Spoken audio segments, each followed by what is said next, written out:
Coucou, comment ça va? Voilà, on va faire une vidéo chap rapidement pour faire un peu le tour de quelques sujets de la semaine. Voilà, je vais tout faire pour ne pas être très long. Voilà, on va parler de M. Soro Guillaume qui était à Afrique Média. Et on va parler de Madame Gbagbo, Madame Simone Gbagbo qui a fait une interview aussi sur France 24. Et on va finir et parler d'un frère qui est du côté de la Mauritanie, un cyberactiviste pro-Gbagbo, en l'occurrence M. Steve Biko l'Ouragan.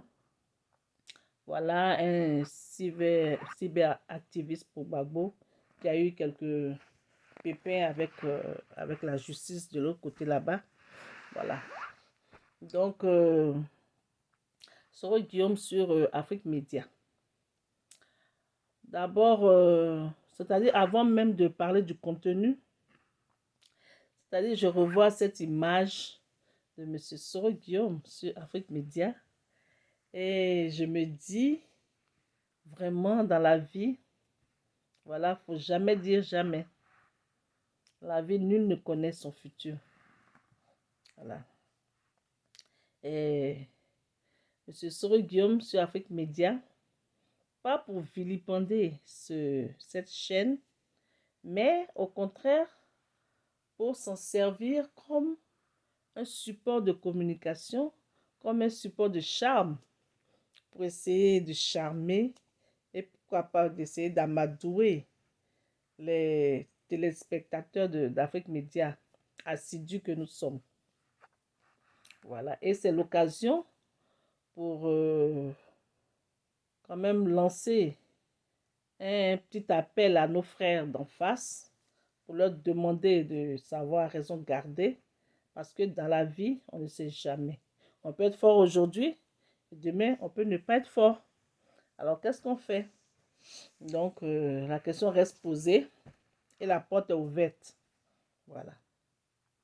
Mais pour dire que je serai Guillaume sur Afrique Média, qu'est-ce qu'on peut en dire? Moi, je dirais rien de spécial. Voilà, nous n'avons rien vu de spécial. On a vu un Soro Guillaume qui, comme toujours, s'est évertué de manière arrogante à justifier voilà, sa rébellion. Voilà, il reste collé à ça. Et alors qu'il n'aime pas vraiment qu'on utilise cette appellation, mais quand l'occasion lui est donnée de, de pouvoir, s'expliquer sur la situation du pays, par exemple, il justifie cette rébellion. Voilà. Et malgré le fait qu'on s'évertue à lui faire comprendre qu'une rébellion, ce n'est pas bien, ça ne se justifie pas. Bon, et avec ces mots, il essaie toujours. Et il y a quelque temps déjà, il y a M. Niamsi, c'est Niamsi, ouais. C'est Niamsi, je crois. Si je corrige son nom, qu'il me le pardonne.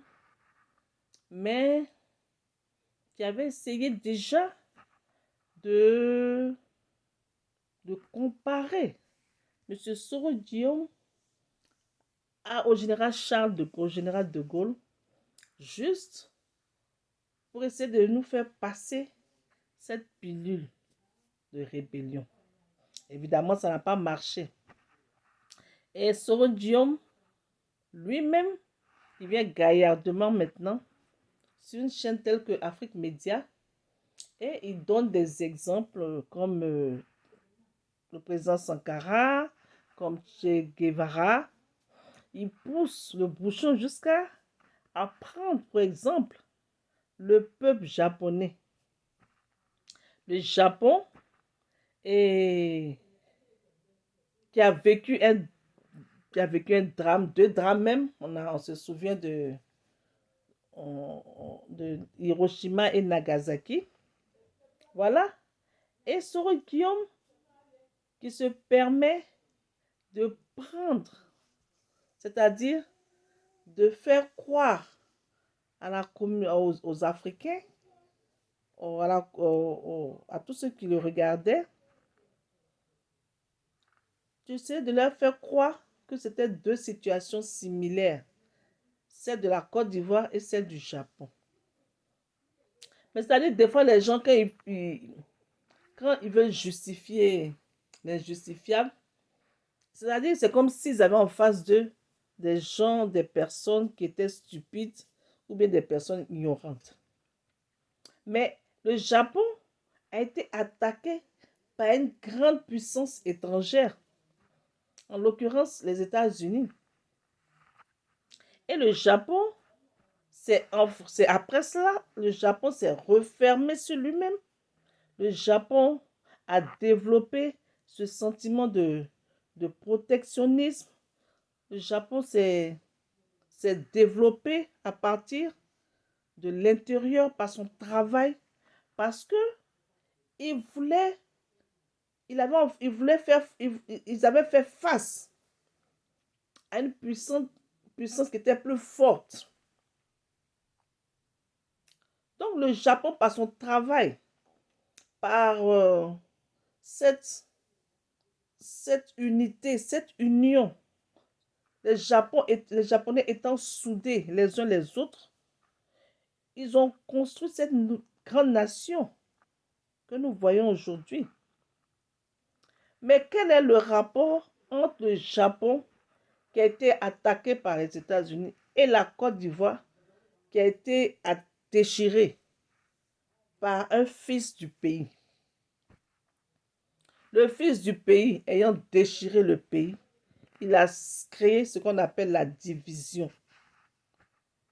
Et quand la nation est divisée, on ne peut rien construire. La première des choses, c'est d'abord d'essayer de remettre tout ensemble.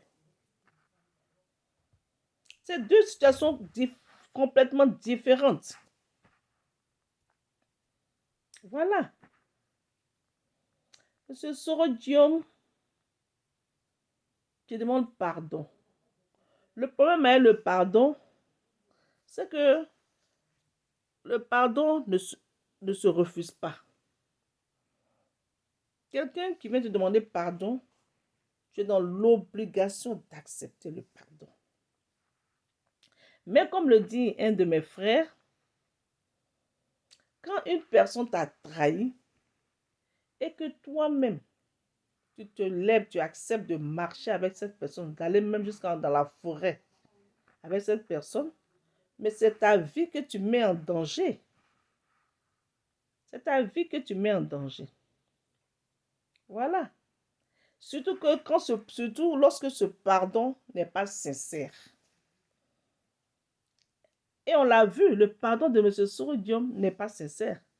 Parce que même dans les arguments, M. Soro Guillaume est allé jusqu'à dire qu'en 2010, les Ivoiriens se sont levés. Les Ivoiriens se sont levés pour manifester contre le pouvoir du président Gbagbo qui était là, pour réclamer une justice. Ce qui est totalement faux. Mais c'est cette manière que les gens ont de manipuler, certaines personnes ont de manipuler les faits pour pouvoir se justifier sur les chaînes étrangères. Peut-être des gens qui n'ont pas une véritable connaissance des tenants et des aboutissants de cette histoire, de cette crise en Côte d'Ivoire. C'est ça. Et c'est-à-dire, c'est toujours les formules toutes faites. Les formules toutes faites. Mais c'est Soro Guillaume que certaines personnes, avec son accord et avec avec ses influences, font passer pour le sauveur de la Côte d'Ivoire. Il y en a même qui vont jusqu'à dire que c'est lui qui a mis le président Ouattara là et que c'est lui qui peut l'enlever de là. Mais je voudrais dire que Soro Guillaume n'a pas mis Ouattara là. C'est ça le problème. C'est cette manière que les gens ont de vouloir manipuler les esprits. Soro Guillaume n'a pas mis Ouattara là. La rébellion dont il s'est réclamé, comme dont il s'est réclamé la paternité, cette rébellion avait été créée déjà de toutes pièces depuis longtemps avant que Soro Guillaume même ne soit dans la photo. Cette rébellion avait déjà ses origines. On va même s'arrêter à Guy Robert. Et on se souvient que lors de l'attentat manqué de Guy Robert, il avait envoyé les militaires qu'il avait attrapés à Kwedo. On se rappelle de l'époque des Zagazaga et des Zagazaga et compagnie. Soro Guillaume n'était pas dans la photo. Quand les Ouattao ont fui, on peut fuir les Zakoné Zakariel chez Ousmane pour aller se réfugier au Burkina. Soro Guillaume n'était pas dans la photo. Quand les rebelles prenaient les colonnes de voitures pour aller se ravitailler à Bouaké, Soro Guillaume n'était pas dans la photo. La rébellion était déjà toute structurée. Les gens, ils ont organisé leurs choses avec leurs généraux, avec leurs plans de guerre, avec leurs militaires français, avec leurs généraux français. Ils avaient déjà leur conception. Ils avaient déjà tout construit, toute la structure. Et je crois même que c'est IB qui devait être à la tête, puisque les commanditaires, même voulant se jouer les démocrates, n'ont pas voulu prendre la tête de la rébellion. Et au dernier moment, c'est Soro Guillaume qu'on a retrouvé à la tête. Mais Soro Guillaume n'est pas venu à la tête de la rébellion par bravoure. Voilà, parce que il savait qui était le commanditaire. Il savait qu'il était adossé sur quelque chose de solide. Qu'est-ce qu'il fallait? Il fallait quelqu'un qui avait une grande dose de cupidité et qui pouvait se laisser manipuler. C'est ce qui s'est passé. Qu'est-ce qui s'est passé? Il n'a rien conçu. Il est venu, on l'a placé là. Et on lui a dicté la conduite à tenir. Parce que quelque chose que tu n'as pas conçu, quelque chose que tu n'as pas fait, tu n'es pas le financier, tu n'as pas donné 5 francs. Comment tu vas prendre une décision? Et les hommes qui l'entouraient, ce n'est pas Soro Guillaume qui les a fait. Ces gens-là, ils avaient déjà leur petite histoire dans l'armée avec leurs petits attentats qu'ils avaient déjà fait. Ils avaient déjà leur petite structure. Voilà. C'est comme ça que c'est passé. Donc, il n'y a pas d'acte de bravoure. Parce que Soro Guillaume va jusqu'à dire que il est comme un justicier qui a, à l'époque, qui avait déjà, s'était déjà mis du côté de M. Ouattara, quand celui-ci était l'objet d'injustice. Donc, du coup, maintenant, il se met du côté de Gbagbo, parce que celui-ci fait l'objet d'injustice. Mais à l'époque du président Gbagbo, quand le président Gbagbo était président, il a pris les armes. Pourquoi cette fois-ci il n'est pas d'armes? Puisque c'est le justicier. Sinon, quel mérite? Quelle témérité il y a de prendre des armes contre quelqu'un qui n'a pas d'armes? Quelle témérité? Il n'y a aucun mérite à ça. De prendre des armes contre un pacifiste comme Laurent Gbagbo, contre un homme comme le président Laurent Gbagbo, qui est un homme de dialogue et de paix.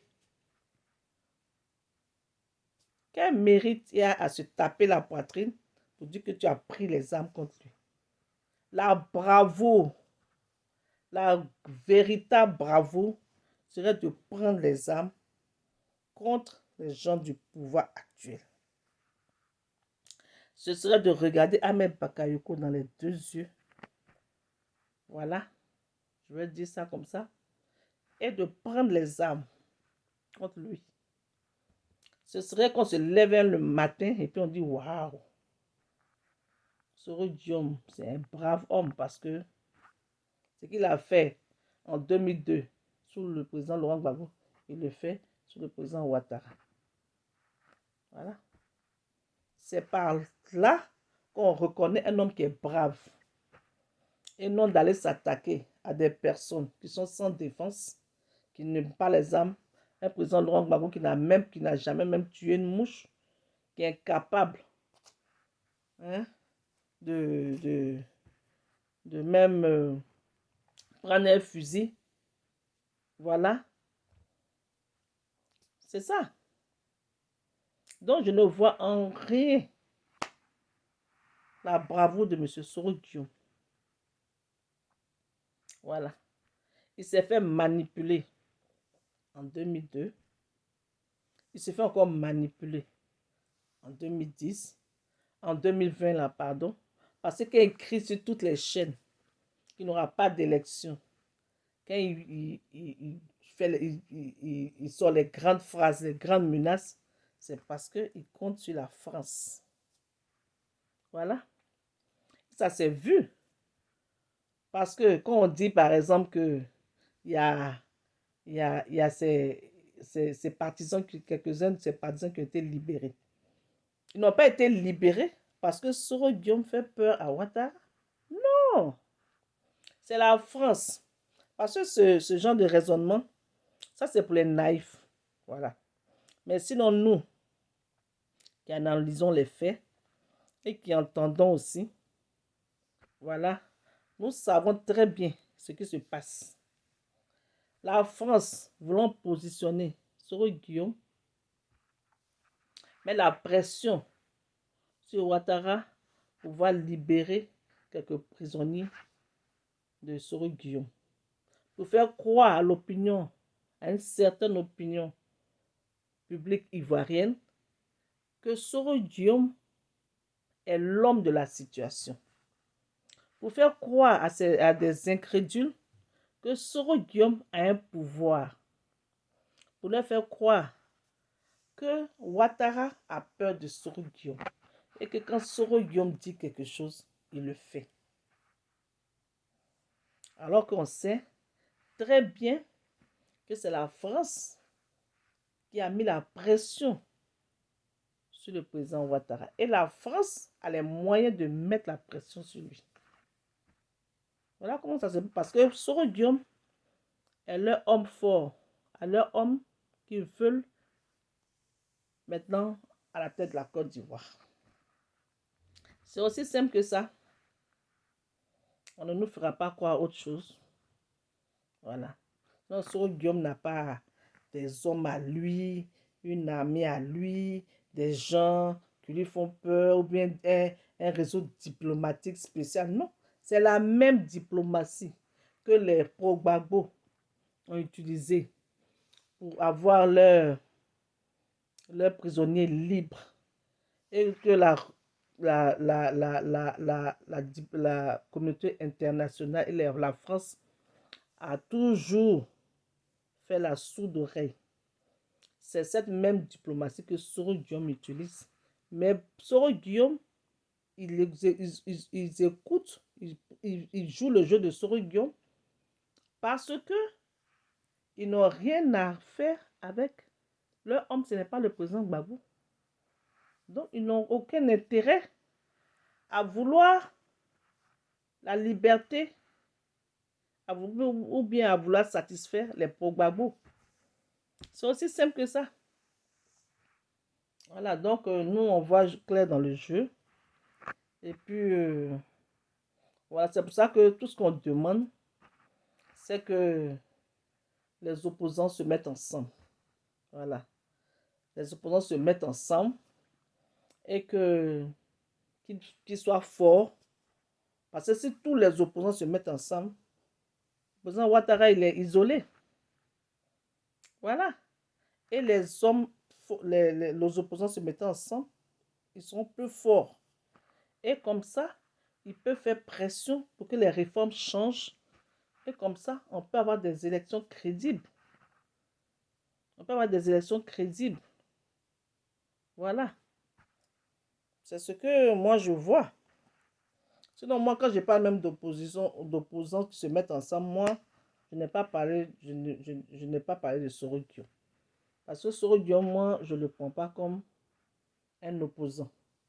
La preuve, quand il est passé même sur Afrique Média, qu'est-ce qu'il a dit de nouveau? Les mêmes choses. Quand il s'agit de rentrer en profondeur pour répondre aux questions que les Ivoiriens se posent, les vraies questions, mais il tourne. Il ne rentre pas dans le vrai problème. Pourquoi? Parce qu'il n'est pas repenti. Voilà, sinon on connaît. Et comme la sorcellerie, quand un sorcier est repenti, il est dans l'autre camp maintenant. Il dévoile tout ce qui est dans les ténèbres.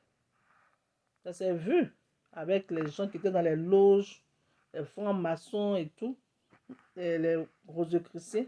Mais quand ils rentrent, ils viennent sur la lumière, ils dévoilent tout ce qui s'est passé de l'autre côté.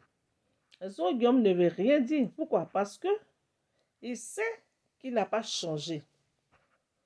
Voilà. Ou bien il sait qu'il joue le jeu de ses maîtres. Et en parlant, eux aussi, il les implique. Tout ça, nous, on le sait.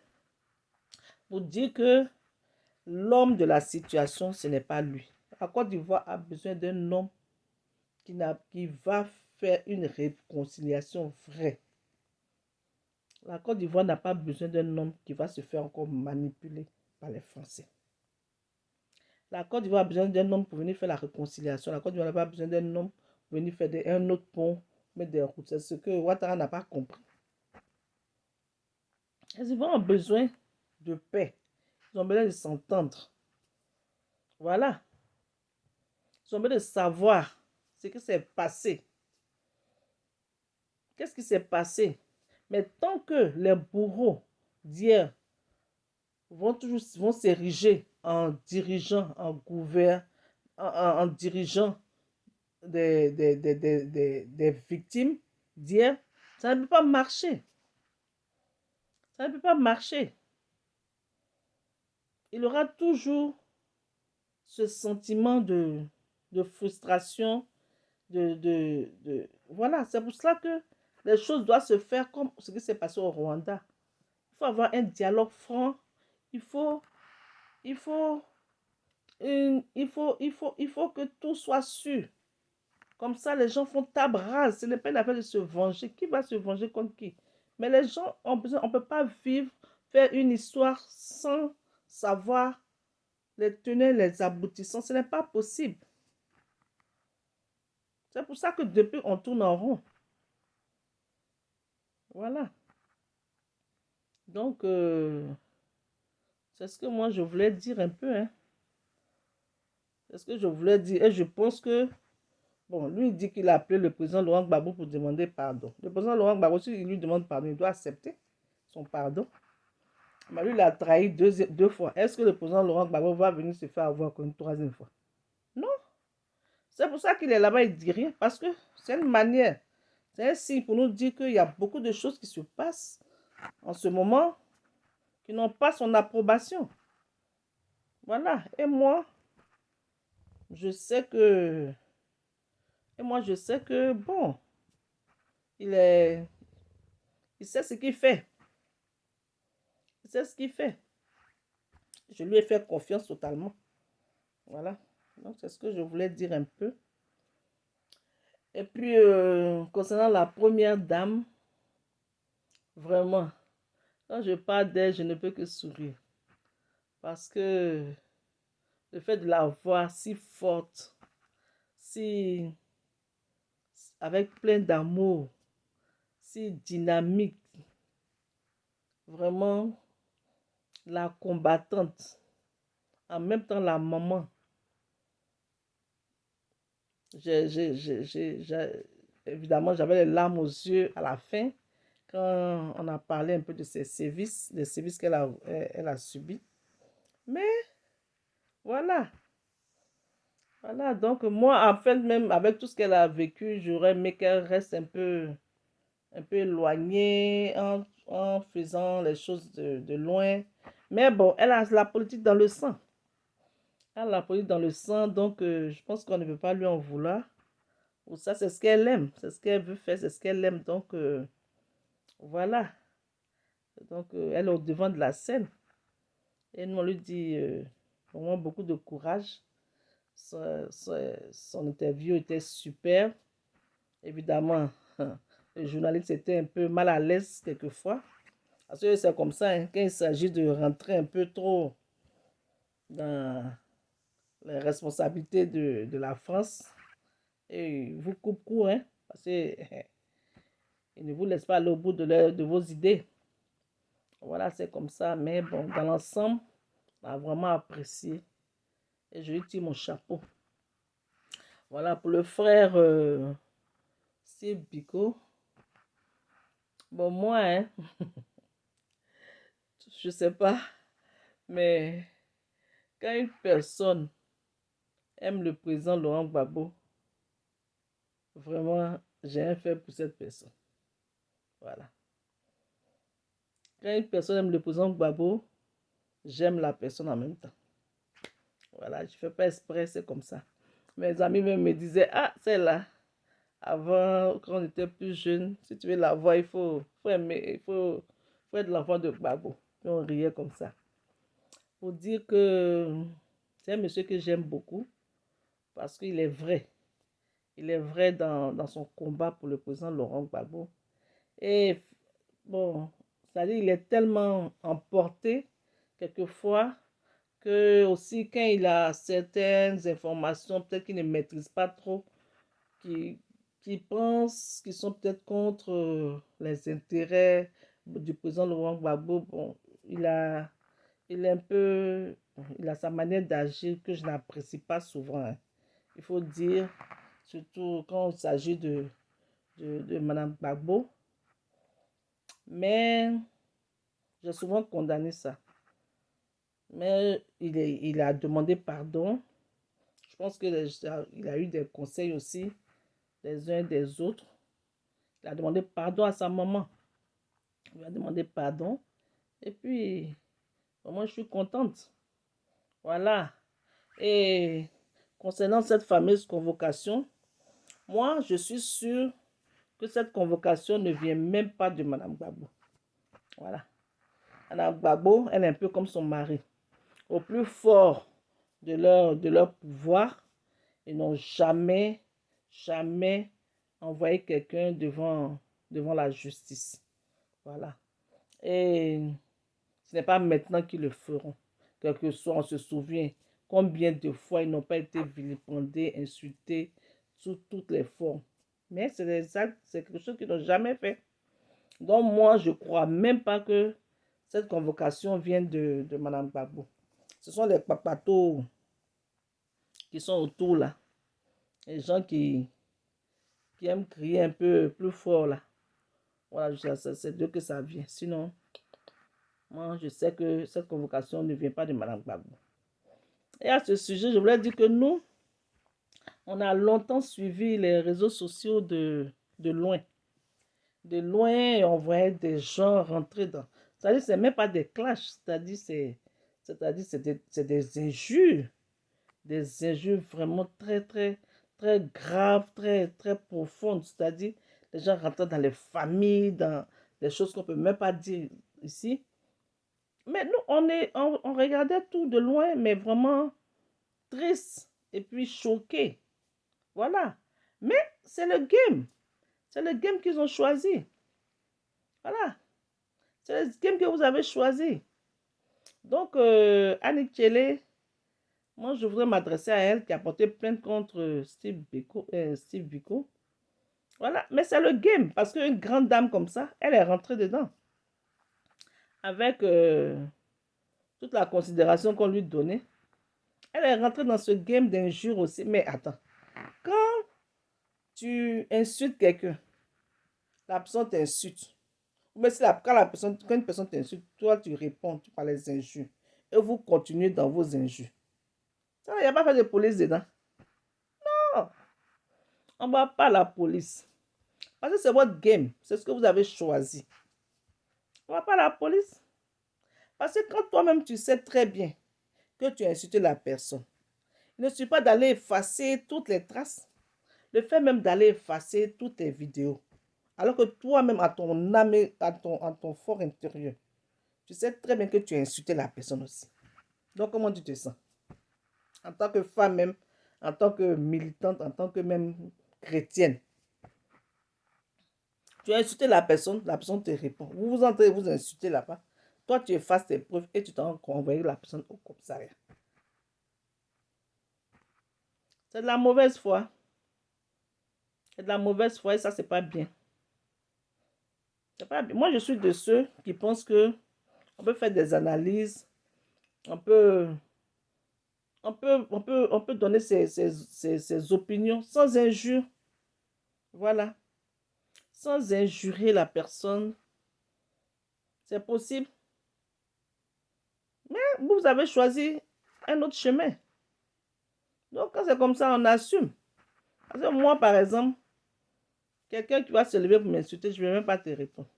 Pas parce que je ne veux pas insulter, mais parce que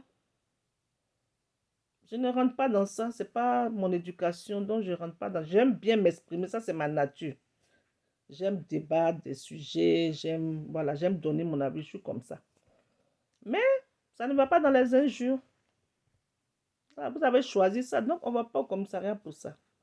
Donc c'était vraiment pas bien d'envoyer au commissariat un frère. Voilà. Par la grâce de Dieu, tout s'est bien passé. Voilà, c'est sa femme qui a vraiment pleuré, qui s'est lamenté, tout ça, qui était dans la détresse, c'est normal. Hein? Mais on dit merci à Dieu parce que tout s'est bien passé. Et puis, voilà. Nous, on est contents parce que c'est un frère. On est la même famille. Donc, voilà. On dit merci à Dieu. Et puis, bon, merci beaucoup m'avoir écouté. Et puis, portez-vous bien, partagez la vidéo. Et puis, on se retrouve une autre fois. On se retrouve une autre fois pour... je vais essayer de faire une vidéo chaque vendredi. Voilà. On m'a demandé ça. Quand même choisi un jour. Je pense que chaque vendredi, je vais faire l'effort de faire une vidéo. On a encore d'autres sujets intéressants. Donc, partagez la vidéo. Abonnez-vous. Et puis, que Dieu garde la Côte d'Ivoire.